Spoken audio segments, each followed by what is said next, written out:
예, 반갑습니다. 제가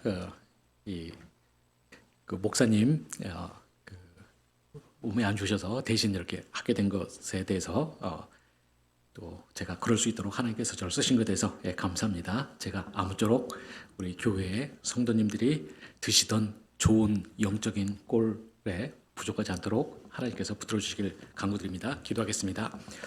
하나님 아버지, 제가 이곳에 하나님께서 저를 부르셔서 섰습니다. 하나님 아버지, 아무쪼록 제가 하나님의 말씀을 아무런 손상 없이 전할 수 있는 깨끗한 파이프와 같을 수 있도록 허락하여 주시옵소서. 그리고 또한 우리 성도님들 그들의 귀를 열어주셔서 그들이 하나님의 말씀을 선명하게 들을 수 있도록 허락하여 주시옵소서.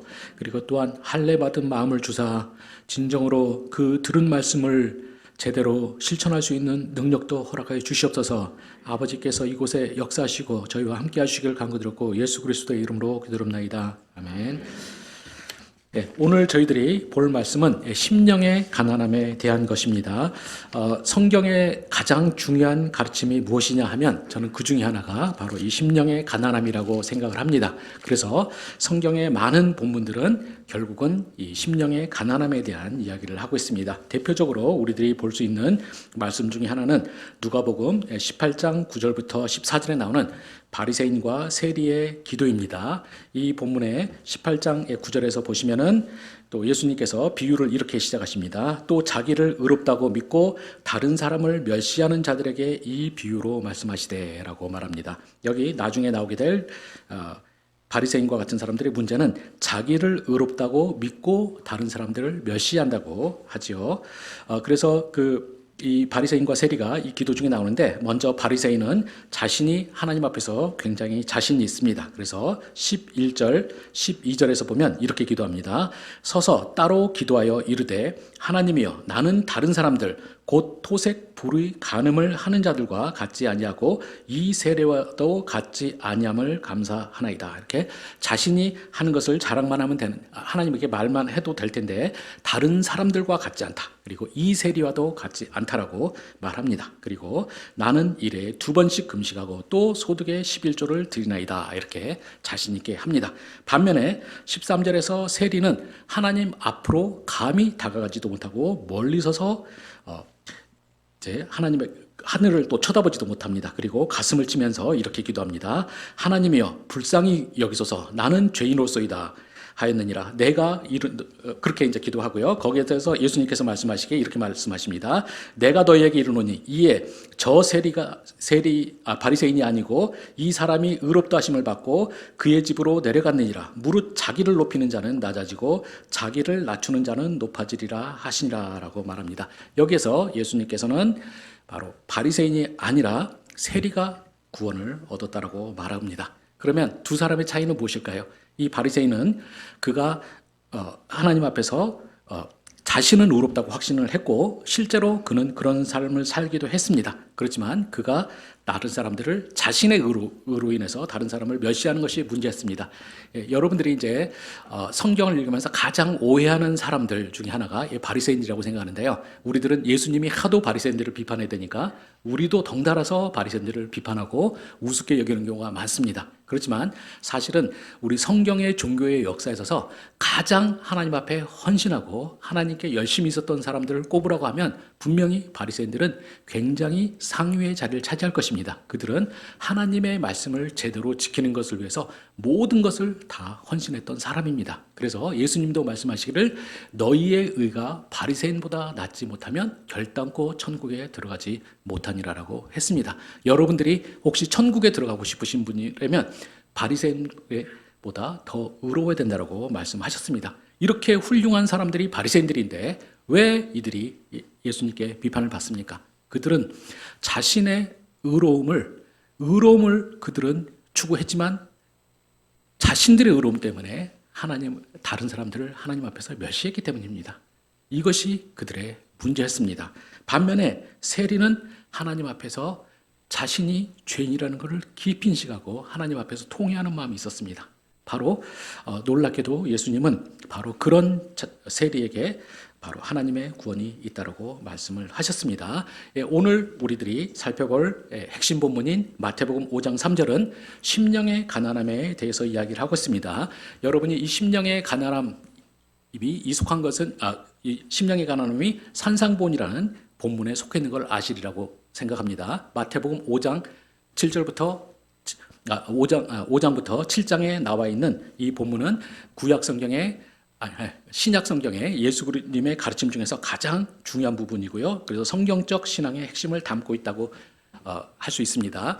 여러분이 이 본문을 좀 더 잘 이해하기 위해서 여러분이 이 본문을 출애굽기 19장부터 24장에 나오는 시내산 언약과 비교하시면 좋습니다. 시내산 언약 본문은 이제 하나님의 백성이 정식으로 하나님과 언약을 맺고 하나님의 백성으로서 살아가는 것이 무엇이냐를 위해서 하나님의 율법을 받은 본문입니다. 이 본문과 이 산상본의 본문은 여러 가지 유사점을 갖고 있습니다. 먼저 우리가 위치적인 측면, 이 문맥을 좀 보면은요, 여러분이 시내산 본문도 그 바로 앞에 광야 사건들이 나오죠. 광야를 거쳐서 시내산에 도착해서 하나님과 언약을 맺었습니다. 마찬가지로 예수님도 이 산상본을 하시기 전에 그 광야에서 사탄에게 시험받는 내용이 나오죠. 그런 면에서 연속성이 있습니다. 그리고 율법을 주신 장소가 시내산이었죠. 마찬가지로 예수님께서 산상본을 주셨을 때도 산에서 하셨습니다. 제가 이런 부분이 제 전문 분야라고 할 수 있는데 저는 예수님께서 산을 택하신 것은 약간의 의도성이 있으십니다.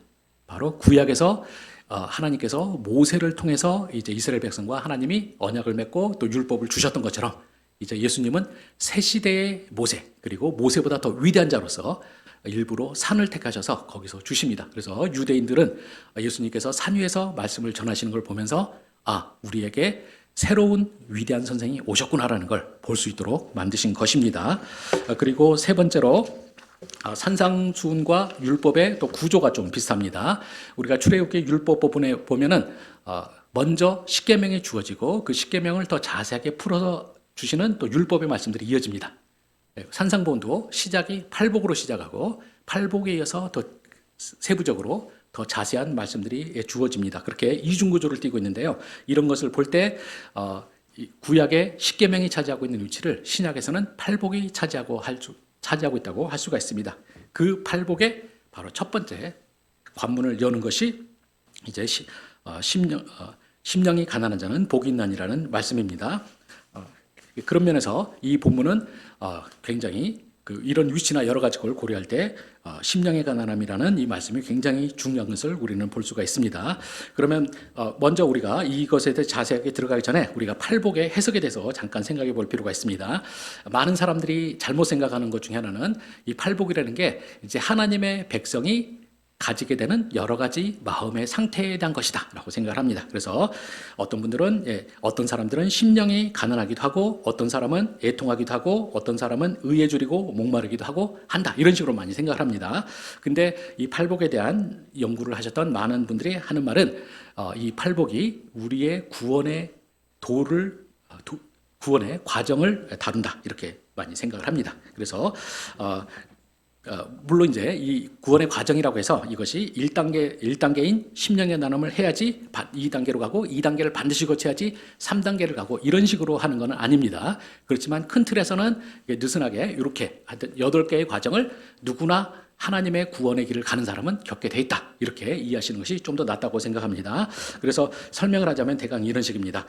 1단계는 심령의 가난함입니다. 그래서 정말 이제 하나님을 알고 구원의 과정을 거치게 되는 사람은 처음에 자신이 죄인이라는 사실을 사무치게 깨닫게 됩니다. 그리고 죄를 깨닫게 되면 여기에 대해서 이것을 벗어나기 위해서, 그리고 하나님 앞에서 죄를 벗어나서 의롭게 되기 위해서 엄청나게 노력을 하게 됩니다. 그렇지만 도저히 그것이 이루어지지 못한다는 것을 깨닫게 됩니다. 이와 관련해서 대표적인 사람을 꼽으려면 말틴 루터라고 할 수가 있습니다. 이 말틴 루터는 원래 법관이 되기로 했습니다. 그래서 법 공부를 막 하고 있었는데 어느 날 친구랑 길을 가고 있었는데 갑자기 벼락이 내려져갖고 자기 옆에 있던 굉장히 큰 나무를 쓰러뜨립니다. 그래서 그것을 볼 때 말틴 루터는 엄청난 그 죽음의 공포를 느끼게 돼요. 그리고 그 과정에서 하나님이 진노하실 때 얼마나 무서운가를 깨닫게 됩니다. 그리고는 이제 자신이 이 하나님의 무서운 진노로부터 어떻게 벗어날 것인가를 고민하게 됩니다. 그리고 막 그 과정을 추구하는 중에 가족의 반대를 무릅쓰고 이제 신부가 됩니다. 그리고 신부가 돼서는 그 카톨릭에서 가르치는 그 죄를 해결하는 방법에 대한 무수히 많은 그 가톨릭의 전통들을 따라가면서 그 온갖 고행을 합니다. 그렇게 노력을 해도 점점 하나님의 그 진노의 두려움은 점점 커질 뿐입니다. 그래서 막 자신이 정말 할 수 있는 걸 다 합니다. 얼마나 노력을 했는지 나중에 마르틴 루터가 종교개혁의 초기에 가톨릭 신부들과 논쟁을 할 때 이 마르틴 루터가 강단에 서는 것만 봐도 사람들이 울음을 터뜨렸다고 합니다. 왜냐하면 너무나 그 거룩의 느낌이 강렬해서 사람들이 그걸 보는 그 모습을 보는 것만 해도 그렇게 감화를 받을 정도로 대단했었다고 합니다. 그런데 그 마르틴 루터는 아무리 노력을 해도 자기가 얻을 수가 없는 거죠. 그 중에 유명한 일화 중에 하나는 로마의 라테인 성당이라는 곳이 있는데 거기에 라틴어로는 스칼라 상크타, 그러니까 거룩한 계단이라는 곳이 있는데 그 계단이 총 28개로 이루어졌습니다. 거기를 이제 맨 무릎으로 기어 올라가면서 이제 그 주기도문을 라틴어로 외우면 이제 구원이 주어진다. 이런 이야기가 있어요. 그래서 마르티노도 그것도 해봤죠. 그래서 막 무릎이 까지고 피가 나고 막 이렇게 함에도 겨우겨우 올라가서 딱 정상에 섰습니다. 그에게 구원이 임했을까요? 네, 못했죠. 여러분 다 아시다시피 그는 자신이 할 걸 다 했음에도 불구하고 전혀 자신의 마음이 평안을 얻지 못하는 것 같고 더 깊은 고민을 했습니다. 그것이 그에게 성령을 더 몰두하게 했고 계속 봐도 결국은 그것을 얻지 못했습니다. 그러다가 그가 이제 어느 날 로마서 1장 17절을 읽는데 그 말씀이 거기에 하나님의 구원이 거기서 구원을 발견하게 됩니다. 그 말씀은 로마서 1장 17절 부분에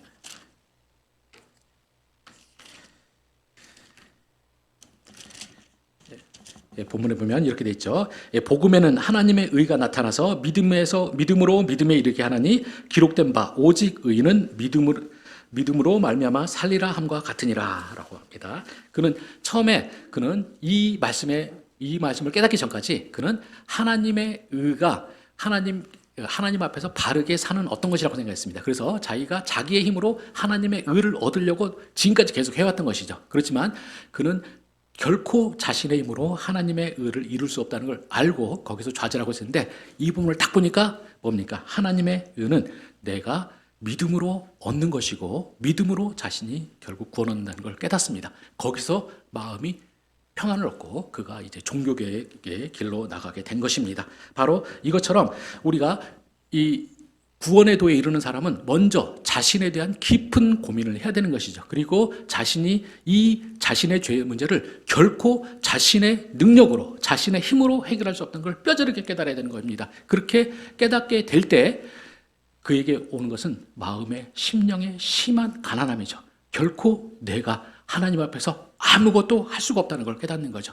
그렇게 낮아집니다. 그렇게 되면 두 번째 단계로 애통이 찾아오게 되죠. 왜냐하면 내가 결코 나를 스스로 구원할 수 없다는 것, 그 속에서 우리는 애통할 수밖에 없게 되는 것이죠. 그리고는 이어서 온유함이 나옵니다. 이 온유함은 사실 히브리어로 겸손함이라고도 할 수 있는, 헬라어로 겸손함이라고 하는 것이 좀 더 나올 수 있습니다.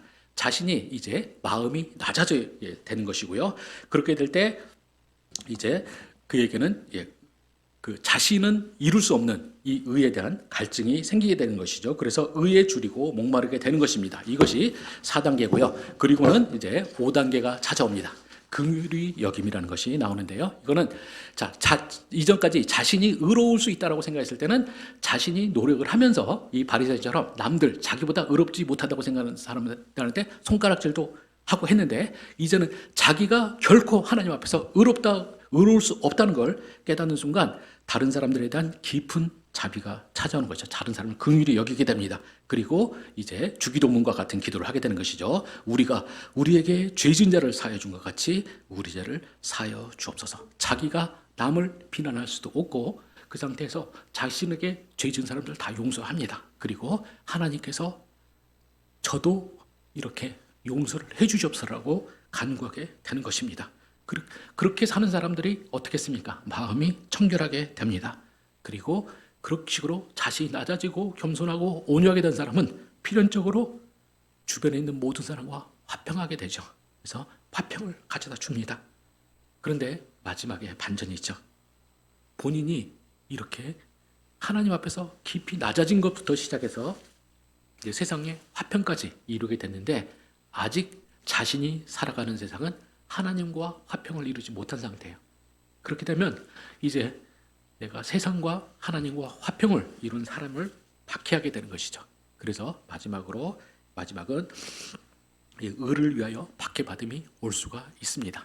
바로 이것이 팔복입니다. 이 어떤 이 학자가 이 팔복을 연구하면서 말하기를 이 팔복은 우리 영혼의 엑스레이와 같다 이런 말을 했습니다.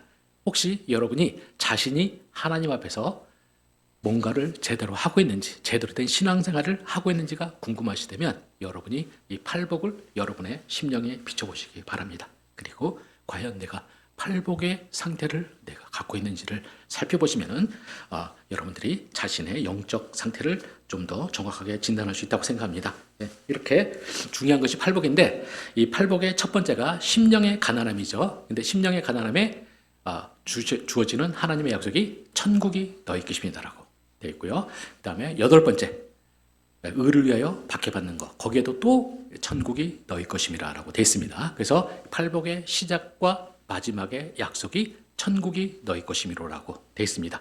그래서 이 학자들이 말하기를 심령의 가난함은 팔복의 시작이자 끝이다. 그리고 구원의 시작이자 끝이다라고 말합니다. 바로 여러분이 구원의 길로 들어가는 첫 번째 관문은 하나님 앞에서 내가 마음이 심히 가난하게 되는 것이죠. 그렇게 돼서 내가 그 심히 가난함이 인도를 하는 길을 따라갈 때 우리는 이제 마지막으로 의를 위하여 박해받는 데까지 나갈 수가 있고요. 그때 거기에도 역시 마찬가지로 천국이 너희 것이라는 약속이 주어집니다. 그래서 여러분들이 제가 성경에서 가르치는 구원의 도의 가장 근본적인 말씀은 결국 심령의 가난함이라고 할 수가 있습니다. 저는 이 심령의 가난함이 과연 어떤 것이냐라는 것에 관해서 제가 성경을 살펴볼 때 저는 열왕기하 5장의 나만 장군의 이야기가 이거를 굉장히 잘 보여준다고 생각합니다. 그 신약의 바리새인과 세리의 비유의 구약판이 바로 이 열왕기하 5장의 나만 장군의 이야기라고 할 수가 있습니다. 이 나만 장군의 이야기를 자세히 들여다보면 이 나만 장군의 이야기는 두 종류의 구원론, 즉 부유한 구원론과 가난한 구원론, 심령의 부유함의 구원론과 심령의 가난함의 구원론의 충돌에 대한 이야기라고 할 수가 있습니다. 그래서 여러분들이 여기를 잘 보시면 어떻게 하나님의 구원이 주어지고 또 어떤 것이 맞는 구원론인지에 대한 것을 깨달을 수가 있습니다. 먼저 우리가 이 열왕기하 5장 1절을 보시면 이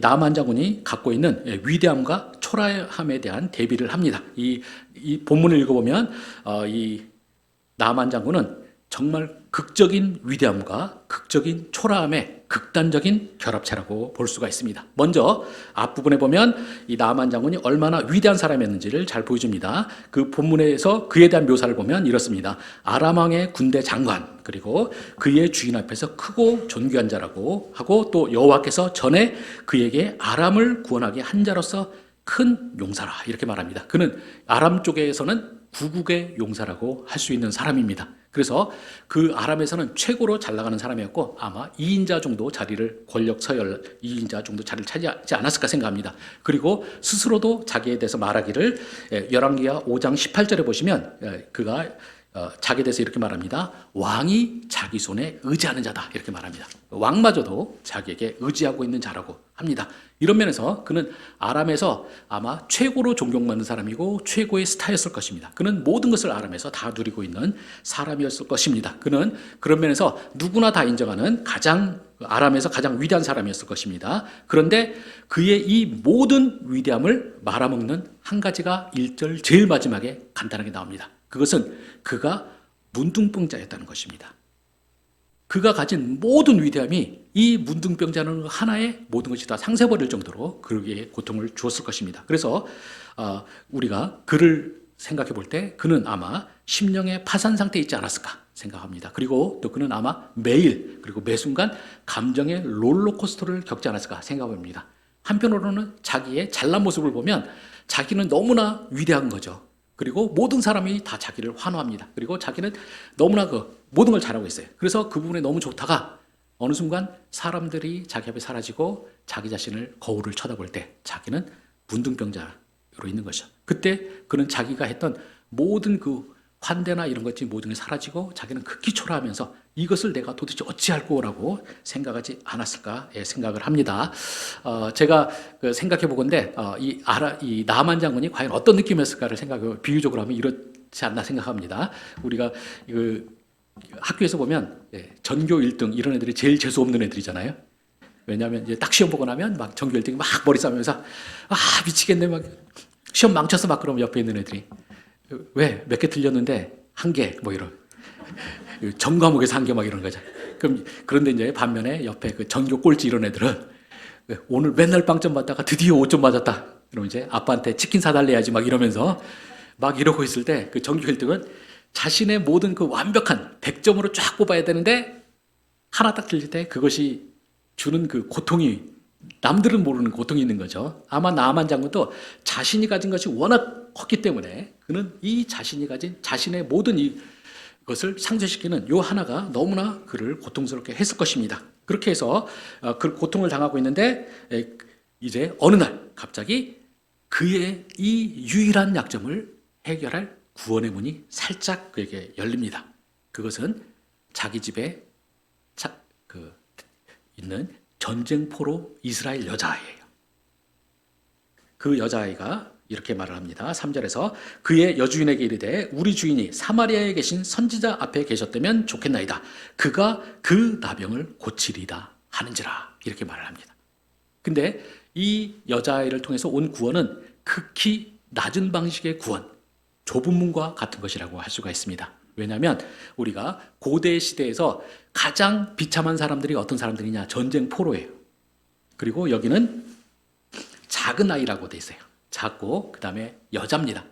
우리 21세기를 사시는 여러분들은 기분 나쁘시겠지만 우리가 고대 시대는 그 육체적 노동력이 굉장히 중요했죠. 전쟁을 치르거나 아니면 농사를 하거나 육체적 노동력이 중요했고 그런 상태에서 여자들은 상대적으로 지위가 불리할 수밖에 없었습니다. 그래서 이 여자애는 이 모든 것을 다 가진 나만 장군이 보기에는 너무나 극히 초라한 거죠. 그런데 이 작은 여자의 입을 통해서 구원이 살짝 그에게 열려집니다. 자, 그래서 이렇게 낮은 문으로 왔는데 이 나만 장군을 보면은 그에게 한 가지 칭찬할 점이 있는데 그것은 자기 아랫 사람들의 말에 잘 귀를 기울인다는 겁니다. 그래서 나만 장군은 자기 인생의 유일한 약점을 없앨 수 있는 이 구원이 낮은 곳에서 왔지만 거기에 귀를 기울입니다. 그런데 여기서 약간 코미디적인 요소가 생기는데요. 왜 그러냐면 이 나만은 낮은 방식의 구원에 귀를 기울였지만 자신은 낮은 방식이 뭔지를 모르는 사람이에요. 그러다 보니까 그는 바로 액션을 취하지만 그의 액션은 자기에게 다가온 구원의 방식인 낮은 방식과는 전혀 다른 굉장히 높은 방식, 큰 위대한 방식을 택합니다. 그래서 그는 먼저 5장 4절에서 5절을 보시면 그가 이제 이것을 가지고 왕에게 가서 이야기를 합니다. 그랬더니 왕은 또 자기 나라의 제일 위대한 그 인물이 부탁을 하니까 이스라엘 왕에게 편지를 써줘요. 그래서 이 구원의 방식은 전쟁포로 여자에게 왔는데 해결 방식은 왕 대 왕의 국제적인 외교가 돼버리는 겁니다. 그래서 이제 됐고요. 또 그 다음에 이 문제는 이 왕이 이 모든 사태를 어떻게 알겠어요? 그래서 왕은 자기 딴에는 호의를 베푼다고 편지를 써줍니다. 우리가 6절에서 보시면 6절 7절에 보면 이렇게 되어 있습니다. 이스라엘 왕에게 그 글을 전하니 일러스되 내가 내 신하 나만을 당신에게 보내오니 이 글이 당신에게 이르거든 당신은 그의 나병을 고쳐주소서 하였더라. 이렇게 아람 왕이 이 상황을 전혀 이해 못하기 때문에 자기가 이렇게 내가 내 장군 문둥병이 있는 장군 보내니까 당신은 고쳐라 이렇게 말합니다. 이때 이스라엘 왕은 7절에 보시면 이렇게 받아들입니다. 이스라엘 왕이 그 글을 읽고 자기 옷을 찢으며 이르되 내가 사람을 죽이고 살리는 하나님이냐 그가 어찌하여 사람을 내게 보내 그의 나병을 고치라느냐 이렇게 말합니다. 당연히 이 이스라엘 왕 입장에서는 날벼락 맞은 것 같은 거죠. 갑자기 자기한테 병을 고치라니, 자기가 무슨 해리포터도 아니고 뭐 마술사도 아닌데 이렇게 하니까 황당한 거죠. 그러면서 이제 말하기를 이렇게 말합니다. 너희는 깊이 생각하고 저 왕이 틈을 타서 나와 더불어 시비하려 함인 줄 알라 이렇게 말합니다. 자, 여기서 깊이 생각하라고 했는데 이거는 사실 깊이 생각할 것도 없는 거죠. 그냥 상황을 파악하지 못한 사람들끼리 서로 쇼를 하는 겁니다. 근데 그 방식은 전혀 제대로 될 리가 없는 거죠. 그래서 이렇게 왕대 왕의 방식을 이제 나만은 택하게 되고요. 두 번째는 그가 자신이 가진 이 유일한 초라함인 가난함을 해결하기 위해서 그는 또 엄청난 재물을 준비합니다. 거기 5절에 보시면 은 10달란트, 금 6,000개, 의복 10벌이라고 되어 있어요. 여러분이 이게 얼마큼 되는지 별로 감이 안 오시죠? 그래서 구약학자인 제가 여러분을 위해서 따져봤습니다. 그랬더니 은 10달란트는 요즘으로 말하면 한 34kg 정도 돼요. 돈으로는 3,300만 원. 생각보다 은이 싸죠. 저는 이제 금운동 맨날 하니까 은이 좀 비싼 줄 알았는데 은이 되게 싸요. 그 다음에가 은 6,000개인데 여기서 개라고 했을 때 요거는 이제 성경에 많이 나오는 세겔이에요, 세겔. 세겔이 한 11g 정도 되고요. 그러니까 6,000개면 66kg 정도 됩니다. 돈으로 요즘이 경제가 되게 전 세계적으로 안 좋잖아요.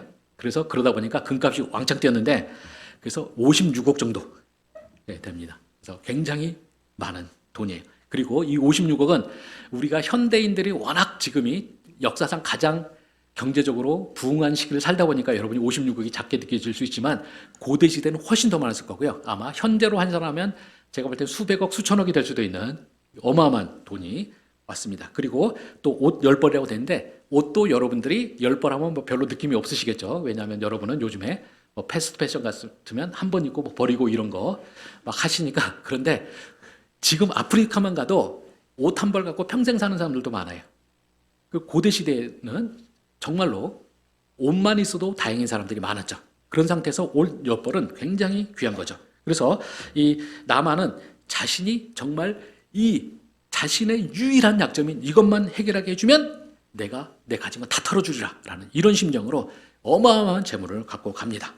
그렇게 굉장히 인상적인 일이 벌어지는데 이것도 역시 그는 이 하나님께서 그에게 주시려고 하시는 것은 가난한 방식의 구원이지만 그는 부유한 방식의 구원의 길을 가고 있는 것이죠.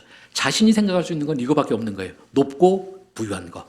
그렇게 해서 이렇게 재물을 가져가는데 저는 이 재물에서 몇 가지를 저는 그의 한 두 가지 정도를 먼저 볼 수 있다고 생각합니다. 먼저 그가 이렇게 어마어마한 재물을 준비했다는 것은 일단 그가 심령이 가난한 것을 보여줍니다.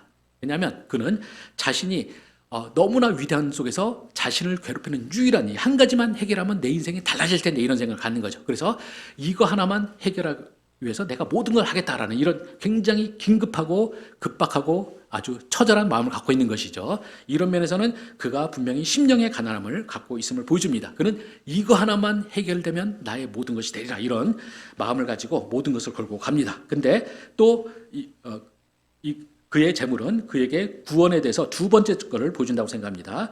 두 번째 것은 먼저 한 측면에서는 먼저 구원은 거래 대상이 아니다라는 것을 우리가 구원은 그가 이 두 번째는 그가 아직 구원이 뭔지를 모른다는 걸 잘 보여줍니다. 먼저 우리가 그가 깨달았어야 되는 중요한 가르침은 우선 구원이 거래 대상이 아니라는 것이죠. 우리가 성경적 구원은 절대 돈으로 살 수 있는 것이 아니라는 걸 그걸 깨달았어야 됩니다. 우리가 시편 49편 6절부터 8절을 한번 보시겠습니다. 시편 49편 6절부터 8절 거기 보면 하나님께서 이렇게 말씀하십니다. 자기의 재물을 의지하고 부유함을 자랑하는 자는 아무도 자기의 형제를 구원하지 못하며 그를 위한 속전을 하나님께 바치지도 못할 것은 그들의 생명을 속량하는 값이 너무 엄청나서 영원히 마련하지 못할 것임이라 라고 말씀하고 있습니다. 우리가 우리의 생명을 구원하기 위해서 하나님한테 얼마를 바쳐야 되는지 우리는 결코 우리가 바칠 수가 없습니다. 우리는 세상에 있는 그 모든 것을 갖다 준비해서 하나님께 드린다고 해도 결코 우리는 우리의 목숨을 대신 속량하지 못한다는 것이죠. 이것이 그가 깨달았어야만 되는 것입니다. 그래서 우리가 성경적 구원은 하나님께서 은혜로 주시는 것이 결코 그가 자신의 어떤 것, 어떤 노력으로 살 수 없다는 것을 그는 나아만은 깨달아야 됐습니다. 그렇지만 아직까지는 그가 하나님을 경험하지 못했기 때문에 그는 이 사실을 모르는 것이죠. 그리고 그는 자신이 동원할 수 있는 이 엄청난 재력, 이것을 가지고 무엇인가 될 줄 알았던 것입니다. 그렇지만 성경이 가르치는 구원은 결코 기브앤테이크식의 구원이 아니라는 걸 여러분이 꼭 깨달으실 필요가 있습니다. 시편 50편 9절부터 13절에 보시면 이런 말씀이 나옵니다. 내가 내 집에서 수소나 내 우리에서 순념소를 가져가지 아니하리니 이는 삼림의 짐승들과 뭇산의 가축이 다 내 것이며 산의 모든 새들도 내가 아는 것이며 들의 짐승도 내 것이미로다.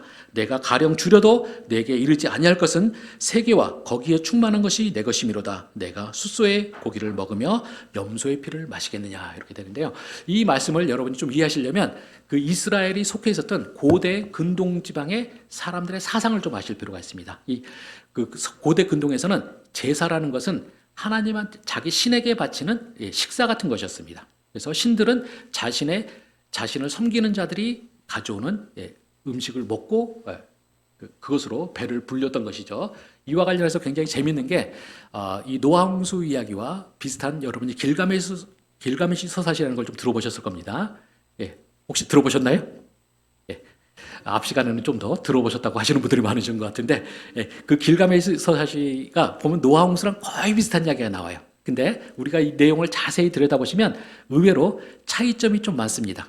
일단은 제일 중요한 차이점 중에 하나는 뭐냐면, 성경에서는 하나님께서 인간을 창조하신 게 굉장히 어떤 중요한, 하나님께서 도덕적이고 의로운 이유들이 있죠. 근데 이 길가메시 서사시에서는 하나님이 신들이 인간을 만든 것 자체가 굉장히 불순한 의도를 가져요. 거기 보면 이제 상류층 신이 있고 하류층 신들이 있는데, 하류층 신들이 이제 상류층 신들을 위해서 모든 그 허드렛 일을 다 한 겁니다. 그러다 보니까 이제 하류층 신들이 어느 시기에 가면 열받아가지고 쿠데타를 일으켜요. 그래서 상류층을 둘러싸고 이제 죽이겠다고 막 하니까 이 상류층 신이 눈물을 뚝뚝 흘리면서 내가 이들에게 정말 잘못했구나, 이러면서 하류층 신들의 원망을 자제시켜주기 위해서 만든 게 바로 인간입니다. 그래서 신들이 인간을 창조하신 목적이 뭐냐? 노가다 시키려고. 그래서 하류층 신들을 이제 위해서 만든 거죠. 근데 이 신들이 자신들의 계획을 벗어나고 이 인간이 거기도 이제 생육하고 번성의 축복을 주거든요. 근데 생육하고 번성하다 보니까 너무 심하게 생육하고 번성하는 거예요. 너무 많아지는데, 그러다 보니까 땅이 점점 무거워집니다. 그래서 땅이 점점 가라앉아요. 이제 그것도 큰일 난 판에 이 생육하고 번성해서 숫자가 엄청나게 많은 이 인간들이 너무 시끄러운 거예요. 낮밤 떠들어대니까 신들이 도저히 잠잘 수가 없어요. 그러다 보니까 자신들이 만들었던, 그것도 불순한 의도로 만들었던 이 인간을 이제 또 불순한 의도로 그러니까 멸절시키려고 합니다. 그래서 그냥 이렇게 귀찮으니까 이놈들 다 죽여버리자 해서 홍수를 내려서 죽이기로 합니다. 그리고 홍수로 싹 쓸어버려요. 근데 이제 홍수를 갖고 딱 쓸어버리고 나니까 이제 무슨 문제가 생기느냐? 이 인간들이 자기네들한테 밥을 줘야 되는데, 제사를 통해서 이 밥 주는 사람들인 걸 깜빡한 거예요. 그래갖고 인간이 싹 죽어버리니까 이제 밥을 못 먹어서 이제 굉장히 배를 골마요. 그리고 또 이 신들이 무능해가지고 자기네들이 인간을 죽이려고 홍수를 싹 쏟아붓는데, 이 홍수 때문에 자기네들도 죽게 생긴 거예요. 그래갖고 이제 자기네들 신전에 어느 한 귀퉁이 피해갖고 이제 숨어 있으면서 배는 고파서 막 있던 판에, 그 길가메시 서사시에도 이제 노아 같은 사람이 하나 나옵니다. 운나피시템이라는 사람이 있는데, 이 사람이 혼자 살아남아가지고 홍수가 끝난 다음에 제사를 딱 바쳐요. 그랬더니 거기 본문, 아예 신화의 본문 안에 뭐라고 되어 있냐면, 이 신들이 썩은 고기에 달려드는 파리떼처럼 몰려들었다, 이런 식으로 하게 됩니다. 그래서 이방 신들은 성경에 나오는 노아 홍수의 이야기랑 너무너무 차이가 나는 거죠. 근데 하여튼 거기에 담겨져 있는 게, 이방에서는 인간이라는 존재가, 인간이 제사를 바치는 것 자체가 신들에게 식사를 제공하는 거였고, 신들은 그것을 먹고 사는 거죠. 그러다 보니까 이 인간들은 신들의 약점을 잡기도 해요. 그래서 신들이 자기 말 안 들으면 먹을 거 안 준다는 식으로 협박도 하고 이러면서 기브앤테이크가 이루어지는 겁니다. 근데 우리 성경에서는 바로 그런 것과 모든 게 차이 나는 거죠. 여기서 하나님께서는 아까 봤던 50편에서는 말하기를, 하나님께서는 세상이 다 내 거라는 겁니다. 그리고 세상에 속한 모든 것이 다 내 거기 때문에 너희들이 나에게 줄 것이 없다라고 말하고 있는 것이죠. 이 점을 우리가 분명히 깨달아야 되는 것입니다. 우리가 하나님의 구원은 결코 그래서 기브 앤 테이크가 아닌 걸 알아야 되는 거고요. 이 많은 사람들이 제가 신앙인들 보면은 자기가 신앙 때문에 고통당하는 사람들 많은 사람들 쳐다보면 그 문제 중에 하나가 바로 이겁니다. 하나님에게 뭔가 기브 앤 테이크식의 생각을 하시는 분들이 있어요. 그리고 그것을 하는 동안에는 결코 이들이 행복하지 못한 것을 많이 봅니다. 여러분이 목회자들 중에서 제일 행복하지 못한 사람들 부류가 누군지 아세요? 소위 명문대 나온 사람들이. 이 명문대 나가고 딱 이제 자기가 가던 길 가다가 돌이켜서 신학을 한 사람들입니다. 이 사람들이 의외로 별로 행복하지 못해요. 왜냐하면 이 사람들이 이런 식으로 생각하는 거죠. 자기가 그냥 하나님이 그냥 뒀으면 자기 세상에서 살면서 굉장히 괜찮은 직위도 갖고 굉장히 업적도 이루고 잘 살았으려는 거라는 거예요. 근데 하나님이 자기를 부르셔가지고 또 자기가 하나님께 순종해서 왔어요. 왔으면은 딴 사람도 아니고 자기처럼 소위 명문대 출신 간판하고 세상에서 잘 나갔던 사람이 하나님한테 뭔가 헌신했으면 하나님도 목회를 막 도와주셔야 되는데 하나님이 전혀 안 도와주시는 거예요. 그럼 이 속에서 이 사람들이 불만이 가득 차는 거죠. 그래서 하나님 아버지 제가 이만큼 드렸는데 왜 당신은 나에게 안 도와주시나요? 이런 식으로 가는 거죠.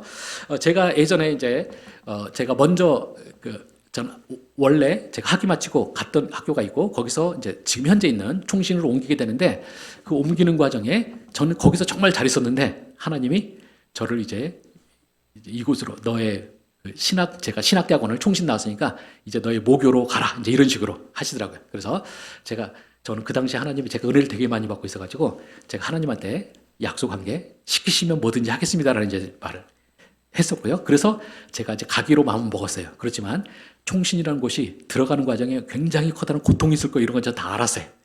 그래도 하여튼 갔습니다. 근데 가는 과정에 여러 가지 스토리가 있지만 저는 제 인생에서 가장 행복한 시기 그리고 하나님이 나한테 딱 특정해서 네가 어느 시기로 다시 타임머신 타고 돌아가면 좋겠냐 하면 저는 그 시기를 말할 것 같아요.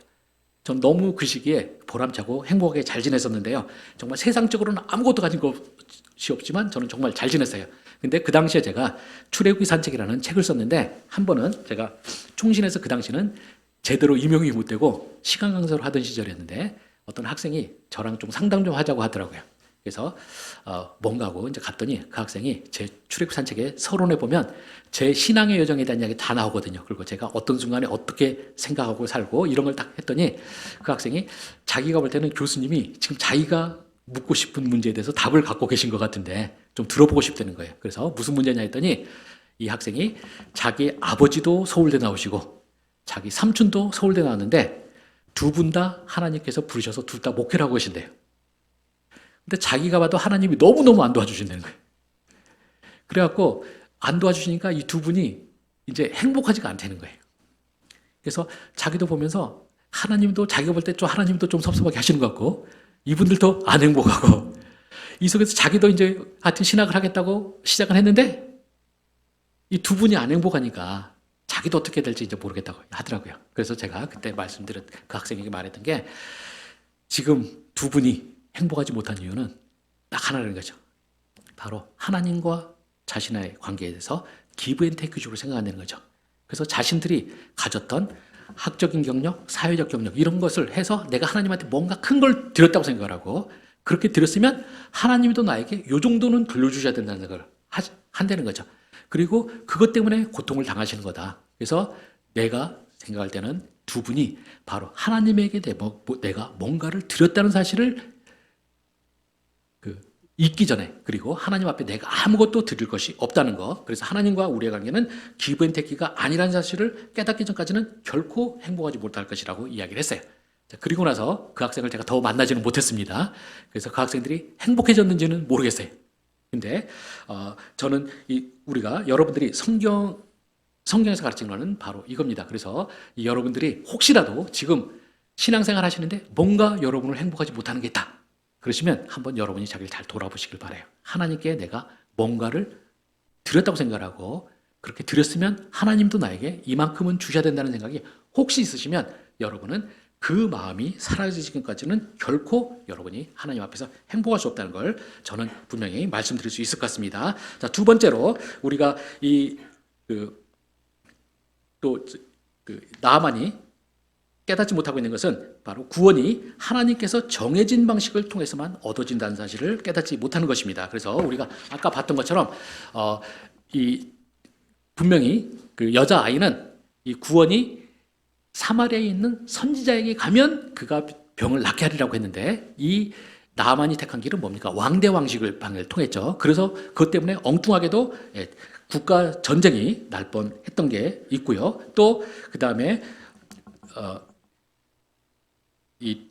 그게 있고, 또 두 번째로는 나만이 이제 그래서 이제 그 국가 전쟁이 날 뻔했다가 이제 8절에 보시면 이 엘리사가 개입을 합니다. 그래서 8절에서 하나님의 사람 엘리사가 이스라엘 왕이 자기의 옷을 찢었담을 듣고 왕에게 보내 이르되 왕이 어찌하여 옷을 찢었나이까? 그 사람을 내게로 오게 하소서. 그가 이스라엘 중에 선지자가 있는 줄을 알라이다. 이렇게 합니다. 그래서 이 나만이 하나님을 잘 알지 못해서 벌어지고 있는 이 해프닝을 이제 엘리사가 개입해서 해결합니다. 그래서 자기에게 보내면 해결될 것이다 라고 해요. 그래서 나만이 이제 엘리사에게 옵니다. 그런데 이 엘리사가 여기서 나만을 위해서 준비했던 방식은 굉장히 낮은 방식의 구원으로 다시 돌아가는 것으로 보입니다. 왜냐하면 이 10절에 보시면 이게 엘리사는 이렇게 말합니다. 엘리사가 사자를 그에게 보내 이르되 너는 가서 요단강에 몸을 7번 씻으라. 내 살이 회복하여 깨끗게 하리라 하는지라. 이렇게 말합니다. 그러니까 이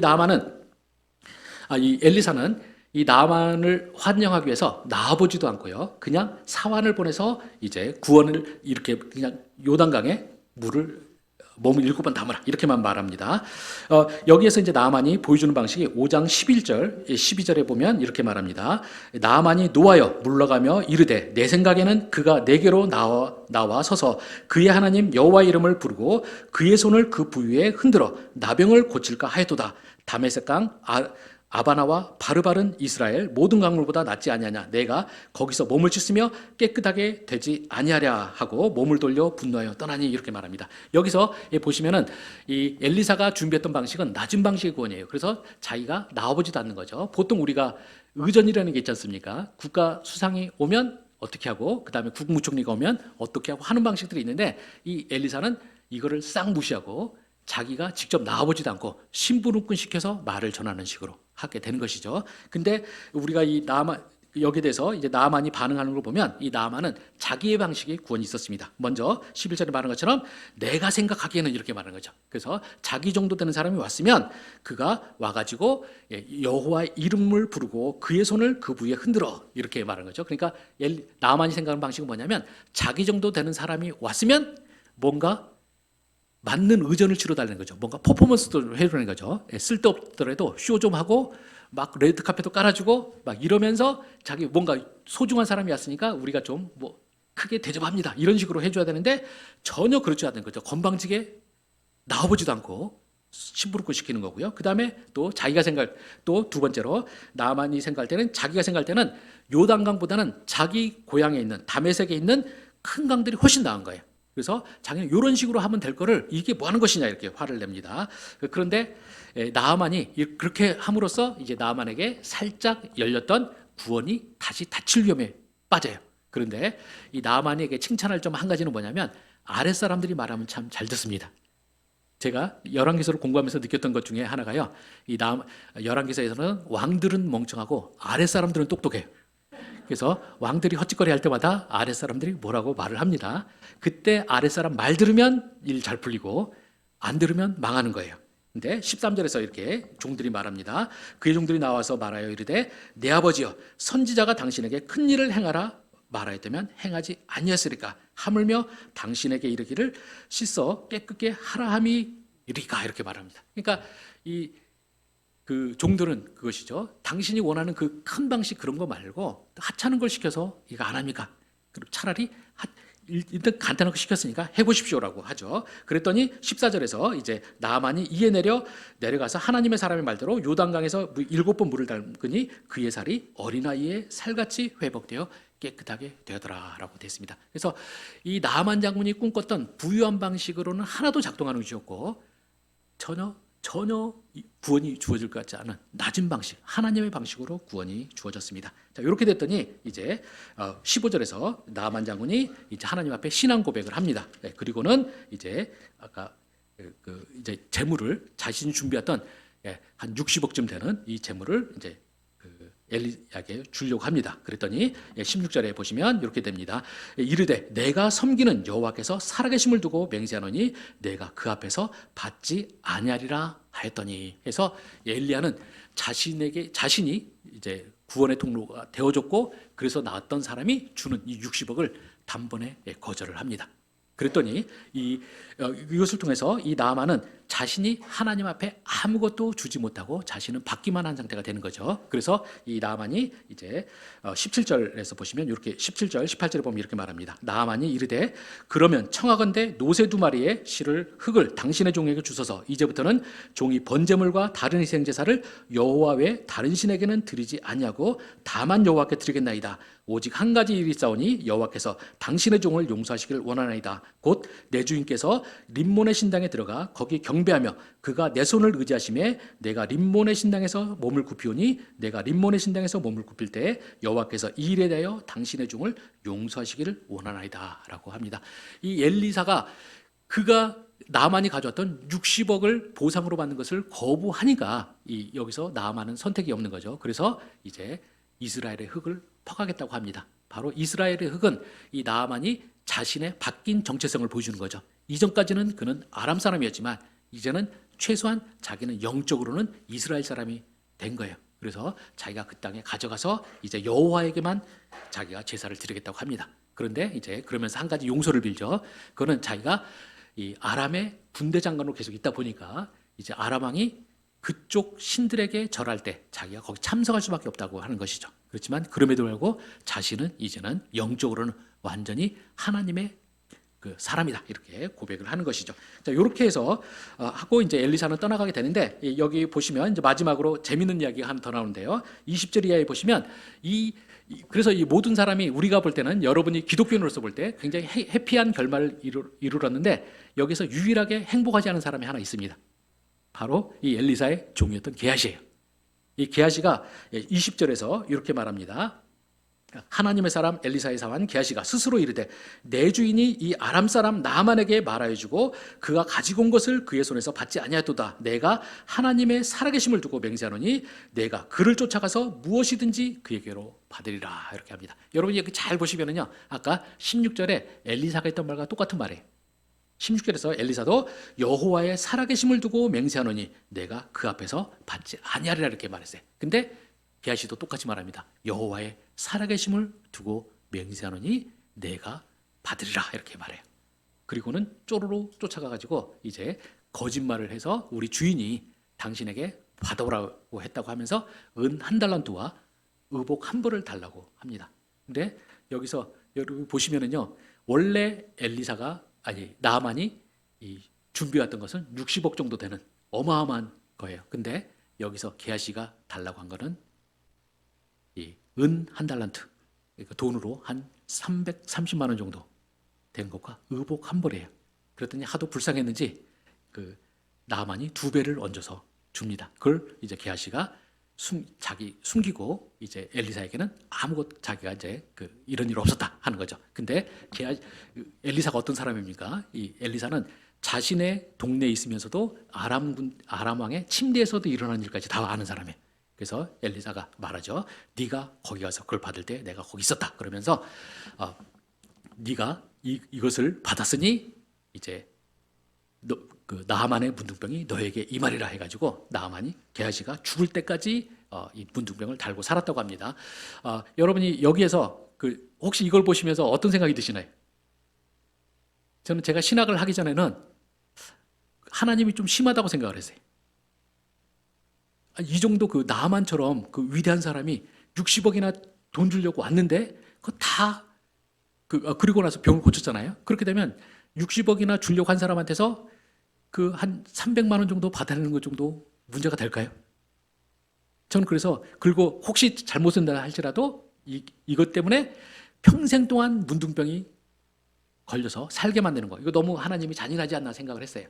근데 제가 신학을 하고 특히 이 본문을 열심히 공부하고 나서 깨달은 바로는 저는 하나님이 이렇게 하신 이유는 바로 이것 때문이라고 생각합니다. 하나님은 이 나만 장군의 이야기를 통해서 우리 이후에 모든 세대에게 가르치고 싶었던 건 뭐냐면 하나님의 구원이 어떻게 작동하느냐예요. 하나님의 구원은 결코 기브 앤 테이크식이 아니라는 거죠.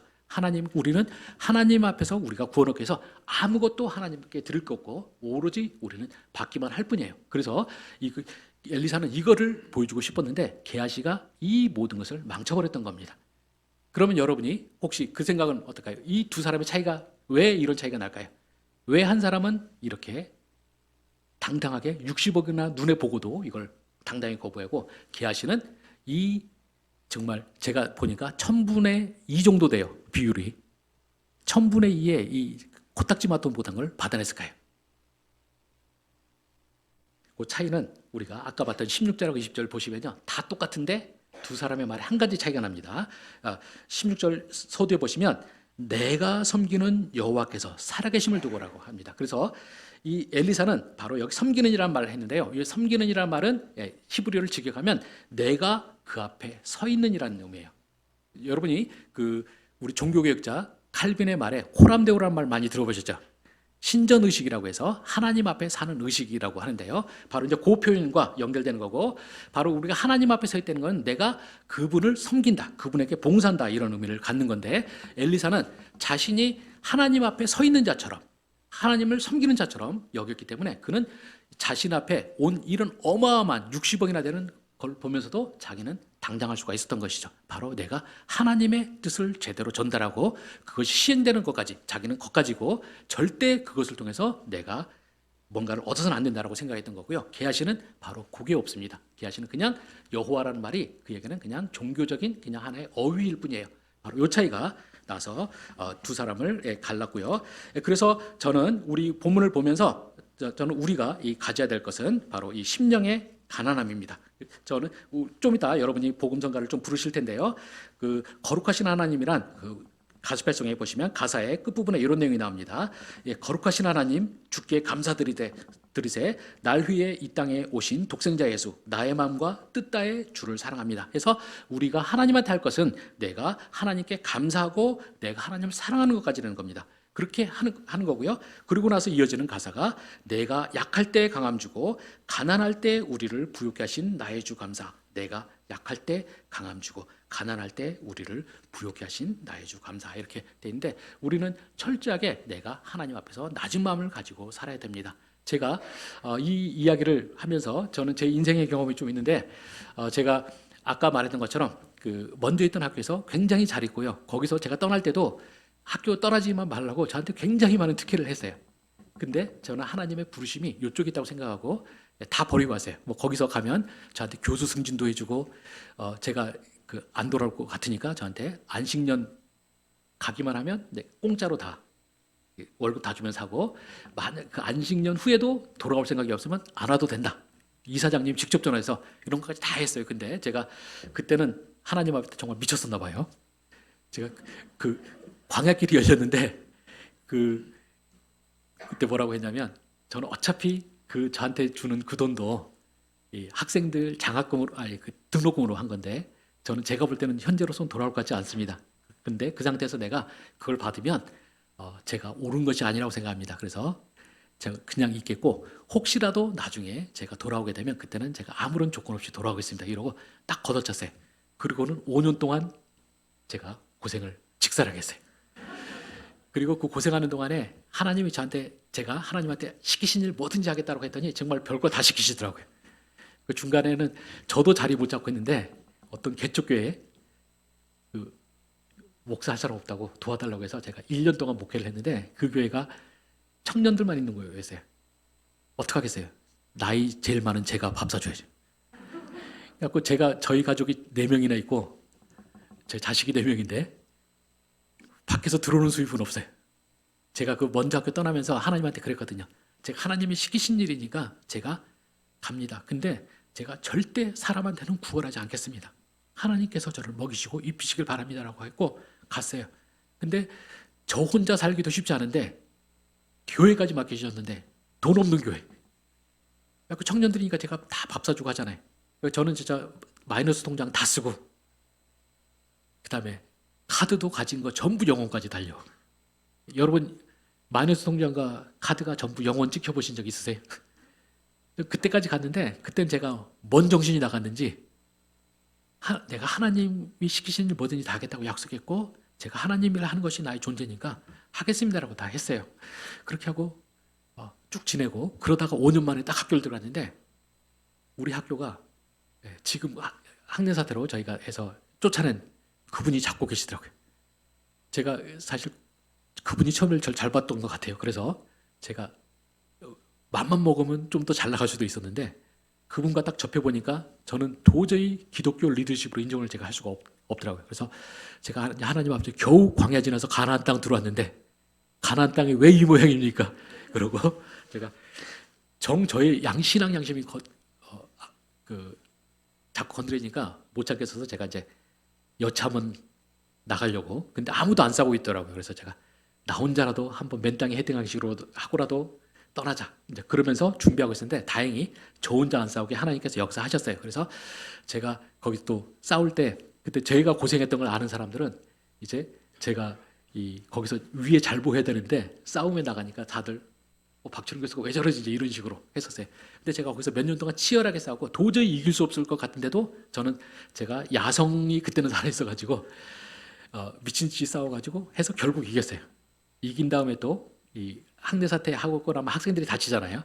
학생들 전부 회복시켜주는데 한 2년 동안 했어요. 아침 6시부터 저녁 12시까지 막 하고 나서 딱 그러고 나니까 암이 딱 걸리더라고요. 그래서 이제 암 수술하고 그때 또 코로나 들어가더라고요. 그렇게 했는데 저는 이제 그 모든 과정을 제가 하나님 앞에서 내가 하나님을 위해서 뭐든지 하겠다라고 이제 하고 다 했어요. 근데 제가 어찌든 학내 사태에서 해결하고 났더니 제가 학교만 가면 사람들이 우리 학생들이 저를 굉장히 영웅 쳐다보듯이 거의 안중근 의사 쳐다보듯이 저를 막 바라보고 했어요. 근데 저는 그게 저를 그 당시 교만하게 만들지 않았고 저는 그냥 내가 할 일 했다 생각했는데 코로나 지나고 뭐하고 쭉 지나는 와중에 저 이제 집에서 우리 애들 키우는데 그동안 못했던 우리 애들 키우는데 집중하자고 해서 막 했는데 슬슬 그동안에 이제 점점 잊혀지는 거죠. 잊혀지고 저도 그냥 과거 일이 꿈처럼 지났는데 그러고 나서 제가 점점 상태가 안 좋아지는 거예요. 그리고 제가 행복하지가 않아요.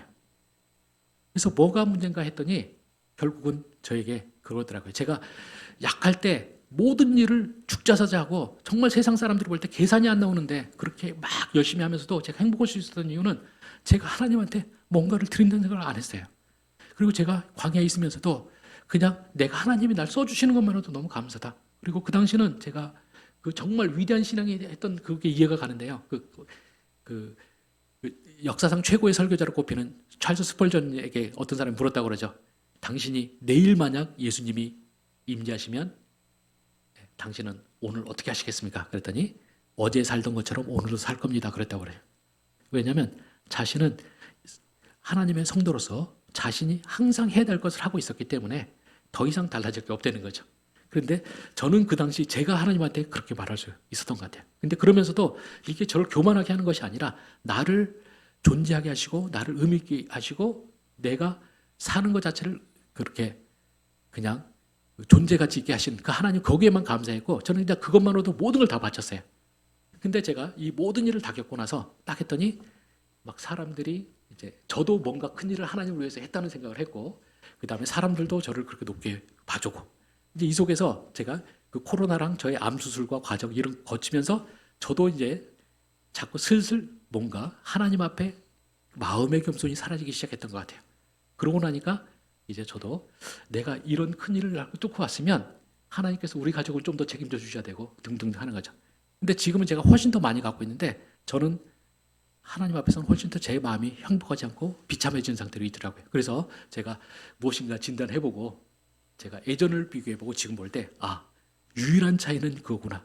내가 예전에는 하나님 앞에 마음이 정말 심령이 가난해서 하나님에게 내가 그 어떤 것도 드린다고 생각하지 않고 단지 나는 하나님께서 나를 존재하게 하시고 나를 어떤 일을 주시고 그것만으로도 감사하고 감격했는데 지금은 자꾸 내가 뭔가 하나님 앞에서 내가 뭔가 했다는 것처럼 느껴지고 이럴 때 고통이 돌아와요. 그러면서 제가 다시 한번 깊이 제가 반성을 했고 제가 깨닫고 있는데요. 여러분들도 마찬가지입니다. 여러분이 혹시 신앙생활 하시면서 여러분이 정말 기뻐해야 되는데 기뻐하지 못한다 그러시면 여러분이 한번 잘 생각해 보시기 바랍니다. 내가 하나님 앞에서 절대적인 심령을 가난함을 갖고 있느냐, 아니면 여러분이 내가 하나님 앞에서 내가 하나님한테 이렇게 하고 있으니까 하나님이 뭔가를 나한테 주셔야만 되지 않는다라고 생각하는지 한번 생각을 해보시기 바랍니다. 저는 제가 이 더사랑교회에서 설교를 해달라고 왔을 때 제가 하고 싶었던 말씀 중에 하나가 이거예요.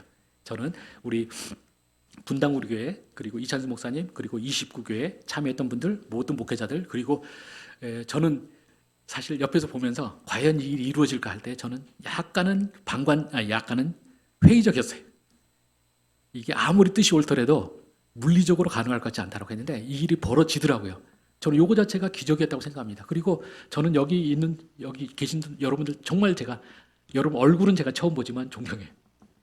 왜냐하면 그 잘 나가던 교회에서 거기 사는데 흩어져라 하니까 다 흩어져 갖고 이렇게 오신 거 저는 깊이 정말 존경합니다. 근데 이렇게 하는 과정에서 저는 여러분들이 한번 자신의 마음을 관찰하시기 바라요. 혹시 이것이 여러분이 남한영웅처럼 내가 뭔가를 하나님한테 드리고 있다고 생각하시고, 내가 이렇게 하나님한테 드렸으니까 하나님 우리들한테 뭔가를 주셔야 된다라고 생각을 하시게 되면 그 순간부터는 우리는 힘들어지기 시작합니다. 그리고 그 순간부터 우리는 하나님의 도로부터 멀어지기 시작해요. 저는 여러분들이 이미 선한 일을 하고 오셨는데 그 선한 일을 더 계속되게 하는 방법은 여러분이 여기서 있는 것 자체가 하나님의 은혜고 하나님 앞에서 내가 당연히 해야 될 것을 한다고 생각을 하시고, 거기서 여러분이 하나님 앞에 겸손함을 가지시기 바랍니다. 그리고 겸손함을 잃지 마시고 계속 정진하시기 바랍니다. 그렇게 되면 하나님이 그것을 통해서 정말 위대한 일을 이루실 줄 믿습니다. 오늘 이 가스펠 속에서 말한 것처럼 내가 약할 때 강함 주고 가난할 때 우리를 부욕해 하시는 하나님이라는 걸 믿으시고 그 역사가 있으시기 바랍니다. 그럼 잠깐 기도하고 마치겠습니다.